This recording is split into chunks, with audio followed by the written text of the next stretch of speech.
ஆத்ம வணக்கம்.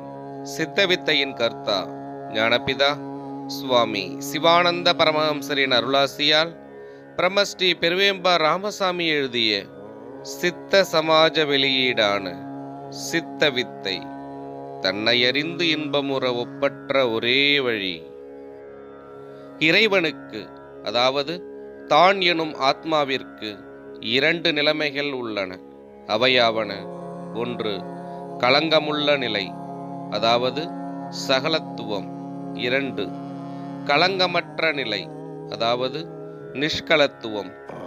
எப்பொழுது இறைவன் களங்கம் உள்ளவனாக ஆகின்றதோ அப்பொழுது நம்மிலிருக்கும் தெய்வீக சக்தி வெளியே பரவி செயல்பட்டு உலகத்தை படைத்தும் பாதுகாத்தும் முடிவில் தான் படைத்த அனைத்தையும் அழிக்கவும் செய்கின்றது.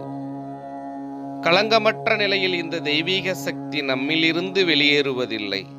அது சகலனாக வெளியே வருவதற்கு அடிப்படையாக நம் உள்ளேயே இருக்கிறது. இது தூக்கத்தில் உள்ள நிலைமையாகும். நமது ஆழ்ந்த தூக்கத்தில் நாம் களங்கமற்ற நிலைமையில் இருக்கிறோம். இந்த இரண்டு நிலைமைகளும் நம்மில் உள்ள தான், அதாவது ஆத்மா அல்லது இறைவனிலிருந்தே உண்டாகின்றன. தன்னில் உள்ள தான் என்ற இறைவனுக்கு ஒருவித சலனம் ஏற்படும் போது நம்மில் இந்த இரண்டு நிலைமைகளும் செயல்படுகின்றன.